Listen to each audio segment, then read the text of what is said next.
My parents disowned me and cut me out of their will because I'm not their biological child, but inheriting from a distant relative changed everything. My life shifted when I was 14 and my mom remarried. Her new husband, Tom, came with a 17-year-old son, Kyle, who made it his mission to make me invisible. Dirty dishes in the sink? My fault. My shampoo disappearing? Kyle's perfectly styled hair told the story. When mom got pregnant a year later, everything revolved around the new baby. They needed a nursery, and of course, they chose my room. I got shoved into a cramped guest room that felt more like a closet. The message was clear. I was expendable. Kyle dropped out of college and moved back home, throwing parties that trashed the house. When his friends destroyed my science project the night before it was due, Tom told me I should have been more responsible with my belongings. I had to restart everything at my friend's house, staying up until 3 in the morning. I got a B- because I couldn't finish the display board. Mom just sighed about families sticking together. The worst part? Family dinners. They'd go out to restaurants and leave a note on the fridge saying they forgot to tell me. 3 times in 2 months, I came home to an empty house and cold leftovers. When I confronted them, Tom said I should check my phone more often. I'd never gotten a text. Then came my 18th birthday. No cake, no celebration. Tom actually forgot. And when I mentioned it, he said, "You're an adult now. Birthdays are for kids." Meanwhile, they'd thrown Kyle a massive graduation party just 2 months earlier with a rented venue and a DJ. I started working extra shifts at a local grocery store, saving every dollar. Tom hated it, claiming it would hurt my grades, but I knew the real reason. I wasn't around for him to criticize. My manager noticed the situation and started scheduling me for closing shifts so I'd have an excuse to stay away longer. The day I told them I was moving out, Tom laughed. "You think you're ready to live on your own?" Mom tried a different approach. "Nathan looks up to you. You'd be abandoning him." But I was already gone. I'd found a tiny studio apartment near campus and signed the lease that morning. A few months after I left, Mom called. Tom was updating his will. He wants to include Kyle and Nathan, but not you because they're his biological children. He thinks it's more rational. The words hit harder than I expected. It wasn't about the money. It was the confirmation that after 4 years, I still wasn't family. I was the child who didn't count. I stopped visiting. I built my own life with people who actually cared. My coworkers became my support system. My college friends became my chosen family. Then a lawyer called about my great-aunt Margaret. I barely remembered her. Maybe saw her twice as a kid. She'd passed away and named me sole beneficiary of her estate. $3 million.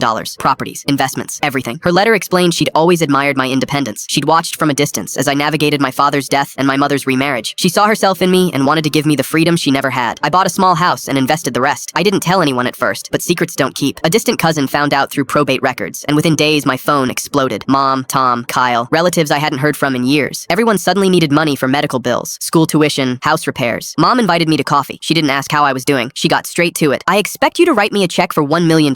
It's only fair. That money came from your father's side, so technically it should be mine." I paid for my coffee and left. Days later, she started telling everyone I'd stolen the inheritance, that it was rightfully hers. Then came the lawsuit, a letter from a sketchy lawyer demanding I surrender half the estate. My attorney laughed when he checked the letter. The phone number was disconnected. The address was an abandoned building. They'd hired a fake lawyer hoping to scare me into paying. I sent one text to Tom. "You didn't include me in your will because I'm not family, remember?" He went silent. The only person who reached out with sincerity was Nathan. He sent a handwritten note. "I'm sorry for asking for money. I miss you. We text now sometimes. Small conversations about school. It's something." Last week, Mom called from an unknown number. I let it go to voicemail. She was crying, saying Tom's business failed and they're losing the house. She asked if I'd reconsider helping family. I deleted it without listening to the rest.